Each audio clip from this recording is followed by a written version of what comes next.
Assalamualaikum warahmatullahi wabarakatuh. Kali ini saya akan menjelaskan materi asas-asas hukum tata negara dari mata kuliah Pengantar Hukum Indonesia. Akan tetapi sebelum itu izinkan saya untuk memperkenalkan diri saya. Nama saya Muhammad Fadli Rafi Salefi, NIM 24080101145 dari Rombel 16. Dosen pengampu saya Ibu Rati Damayanti SHMH, dan yang kedua ada Bapak Muhammad Imam Gustomi SHMH.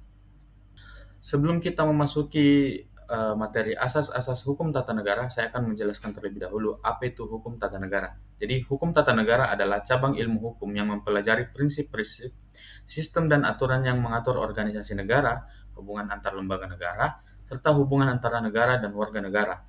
Salah satu elemen penting dalam hukum tata negara adalah asas-asas fundamental yang menjadi pedoman dalam penyelenggaraan negara. Berikut ini penjelasan mengenai asas-asas utama dalam hukum tata negara. Pertama, asas negara hukum. Asas negara hukum dijelaskan dalam pasal 1 ayat 3 Undang-Undang Dasar Negara Republik Indonesia tahun 1945 yang berbunyi, negara Indonesia adalah negara hukum. Prinsip ini menegaskan bahwa Indonesia menganut sistem Restat atau the rule of law, di mana yang pertama pemerintah, lembaga negara, dan seluruh warga negara harus tunduk pada hukum yang berlaku. Yang kedua, segala tindakan negara harus dapat dipertanggungjawabkan secara hukum maupun di hadapan publik.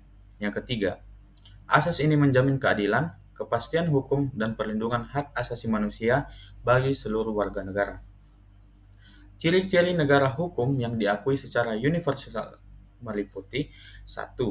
Supremasi hukum.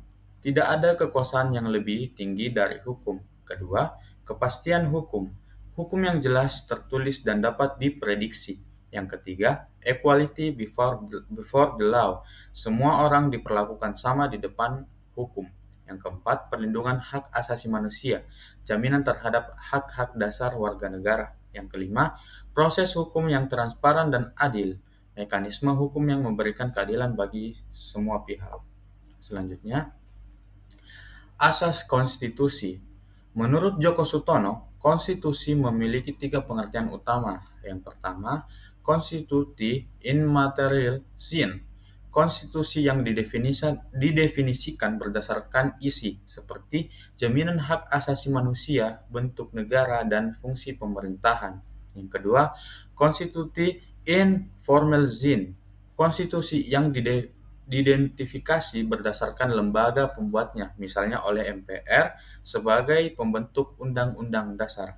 Yang ketiga, konstitusi sebagai guest-driven dokumen. Konstitusi yang tertulis diterbitkan sebagai dokumen resmi kenegaraan. Secara teoritis, konstitusi memiliki beberapa klasifikasi. Yang pertama, konstitusi tertulis dan konstitusi tidak tertulis. Konstitusi tertulis berupa dokumen resmi, sedangkan konstitusi tidak tertulis berupa tradisi atau praktik. Yang kedua, konstitusi fleksibel dan konstitusi rigid. Konstitusi fleksibel mudah diubah, sedangkan konstitusi rigid sulit diubah karena prosesnya yang lebih ketat. Yang ketiga, konstitusi kesatuan dan konstitusi serikat. Tergantung pada bentuk negara, apakah berbentuk kesatuan atau berbentuk federasi. Yang keempat, konstitusi sistem pemerintahan presidensial dan parlementer berdasarkan sistem pemerintahan yang dianut. Selanjutnya, Undang-Undang Dasar 1945 termasuk dalam kategori yang pertama, konstitusi tertulis sebagai dokumen resmi negara. Yang kedua, konstitusi rigid. Karena proses perubahan Undang-Undang Dasar 1945 membutuhkan mekanisme formal melalui MPR. Yang ketiga, konstitusi kesatuan. Negara Indonesia berbentuk negara kesatuan, bukan negara federasi. Yang keempat, konstitusi presidensial. Menganut sistem pemerintahan presidensial setelah perubahan Undang-Undang Dasar 1945. Yang ketiga, ada asas pembatasan kekuasaan. Pembatasan kekuasaan adalah salah satu ciri utama negara hukum. Kekuasaan negara hukum dibatasi untuk mencegah penyalahgunaan wewenang. Menurut Jimli Asidiki, pembatasan kekuasaan dapat dilakukan melalui yang pertama, Pemisahan kekuasaan, separation of powers. Kekuasaan negara dibagi menjadi tiga cabang yang independen. Yang pertama, fungsi legislatif, membuat undang-undang. Yang kedua, fungsi eksekutif, melaksanakan undang-undang. Dan yang ketiga, fungsi yudikatif, menegakkan hukum. Kedua, pembagian kekuasaan atau division of powers. Kekuasaan dapat dibagi secara vertikal atau pemerintahan pusat antara pemerintahan pusat dan pemerintahan daerah. Prinsip ini sejalan dengan gagasan Montesquieu dalam Trias Politica yang menekankan perlunya kekuasaan untuk diawasi melalui sistem checks and balance. Dalam praktiknya, pemisahan kekuasaan bertujuan untuk memastikan bahwa tidak ada cabang kekuasaan yang mendominasi dan melampaui wewenangnya. Selanjutnya ada asas Pancasila. Pancasila sebagai ideologi bangsa Indonesia memiliki perbedaan dengan sistem kapitalisme, liberalisme, maupun sosialisme komunisme. Pancasila mengakui dan melindungi baik hak-hak individu maupun hak-hak masyarakat, baik di bidang ekonomi maupun politik.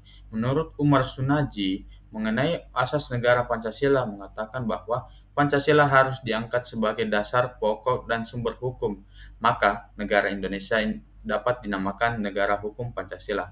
Salah satu ciri pokok negara Republik Indonesia berasaskan Pancasila ialah adanya jaminan terhadap freedom of religion atau kebebasan beragama.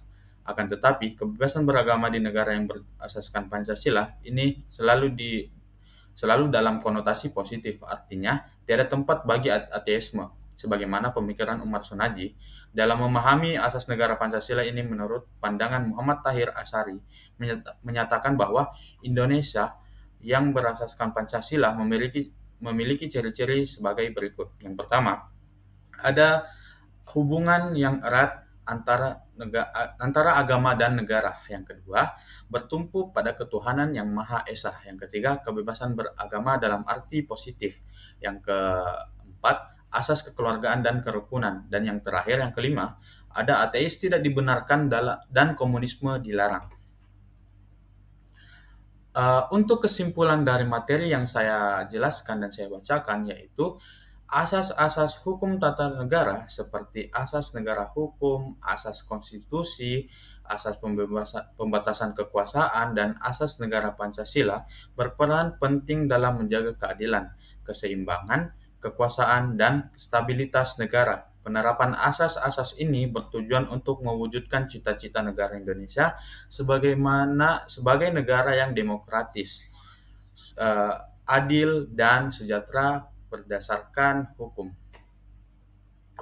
Mungkin itu saja yang bisa saya sampaikan, kurang dan lebihnya mohon dimaafkan.